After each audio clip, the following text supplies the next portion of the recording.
Hey YouTube, welcome back. Today I'll be showing you 6 movements that you can implement within your workout regime, which are going to help you prevent lower back pain or at least significantly decrease. Before we start, however, there's a few things that I'd like to point out. And first of all, 80% of the lower back pain is non-specific. So basically it hasn't been established what is causing the lower back pain. And basically pain can be very subjective in general because there are so many factors that can contribute towards one experiencing pain and symptoms in different ways. So, for example, some people even can experience pain even though there's not a single problem with the joint or muscle dysfunctions or whatever it is. And basically, there was a pain before, let's say, 10 years ago. However, they were used to this experience and this sensation of pain. And however, the problem is now gone, but the nervous system is kind of adapted to this feeling and they still experience pain. Another thing that needs to be pointed out is, let's say you go to the doctor and you tell them, you know what, I'm experiencing lower back pain. And most of the time what they're going to reply with is, if you're experiencing this lower back pain, maybe you should stop exercising and maybe you should lay down more in bed or you should be more sedentary. However, the main reason why most of the people are getting lower back pain in general is because they're already quite sedentary during their day-to-day basis. Let's say they sit down at work. Straight from work, they go in the car, they sit down in the car. From the car, they go home, they sit down on the couch, watch TV, whatever it is. Now, the problem here is if you're that sedentary, your hip area and all the muscles around it, especially including the core as well, they're not being utilized in the way they should be. And if they're not being utilized, there's not enough blood supply, which makes them tighter. Some of them are lengthening, and therefore there's most likely a pelvic tilt. And if there is a pelvic tilt, the lower back pain is quite likely to be occurring as well. So what we're going to do in this video is we're going to target these separate areas. I'm not going to mention every different muscle that is included because there are many. However, most of the time, as I mentioned already, they are the reason why you're experiencing lower back pain. The thing we'd like to focus on during this workout is to stretch the QL. And the QL is of great importance because what it does, it stabilizes the pelvis as we're walking, and it also supports the core as we're breathing. If the QL is tight and there's not enough blood supply, what happens is it shortens and it can contribute towards the lateral pelvic tilt.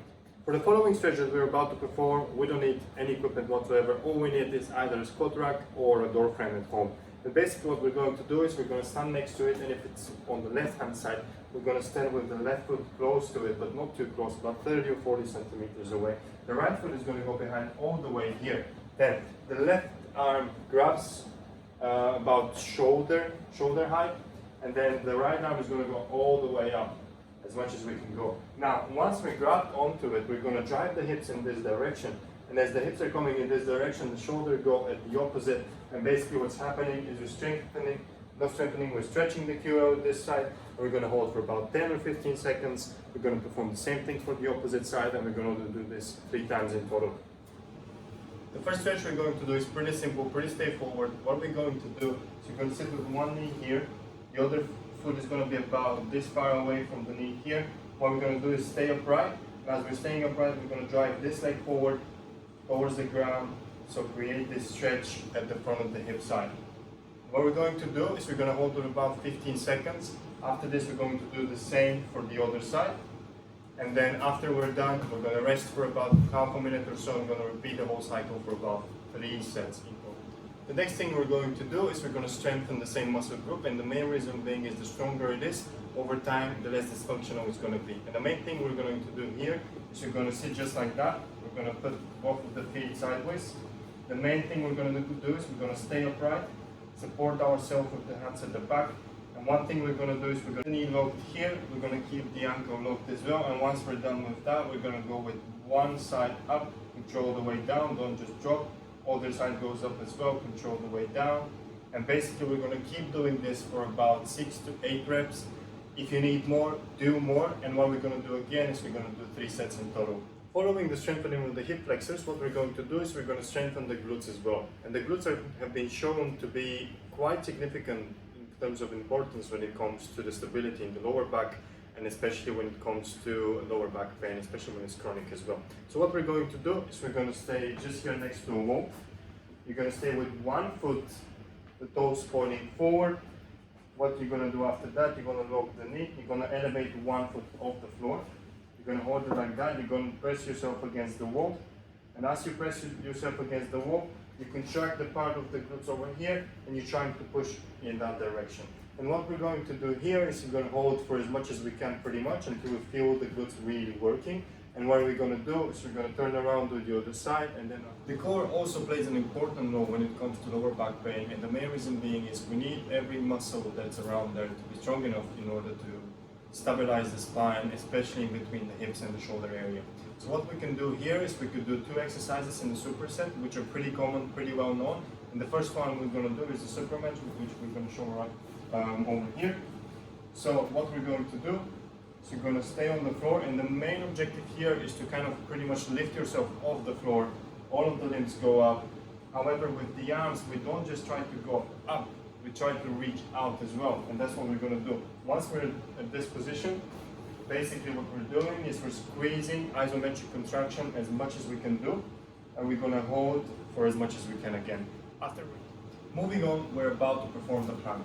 And the plank is pretty straightforward, pretty well-known exercise. However, there's a few things that I'd like to point out here. And there's basically, as we go up, when it comes to elbow and toe positioning, there's no really wrong or right, so whatever feels comfortable. However, we're trying to get the bum as low as we could, and along with that, we're trying to squeeze the shoulder blades together, so we provide stability in the shoulders. And then the main reason being is, if we do not have this stability, our shoulders are tilted forward, which in the long term can lead to some dysfunctions. And as we're about to perform this exercise, we're obviously going to hold for as long as we can. And then when we're done, we're going to have a bit of rest. We're going to go back to the Superman, and then we're going to perform these 3 in the superset for 3 sets in total. The next exercise is the bridges. And once we're about to do it, there's just a few things I would like to point out here. And it's basically the heel positioning will define whether it's going to be more of the hamstrings being activated or more of the glutes being activated. And basically, the further away we go from the glutes, the more of the hamstring is going to be involved. Also, another thing I'd like to point out as we're going up, what most people do is on the way up, the hips go in this direction towards the upper body. However, we'd like to activate more of the glutes. What we're about to do is we're going to squeeze and go in a vertical position. There's no wrong or right. However, if the hips go in that direction, there's more of the quads being involved as well. So we're about to do anything of 12 to 15 reps. If this is too easy, maybe I'll suggest go to a unilateral one, which means just 1 leg at a time, which is going to make it significantly harder. And once again, we're going to perform this for 3 sets as well.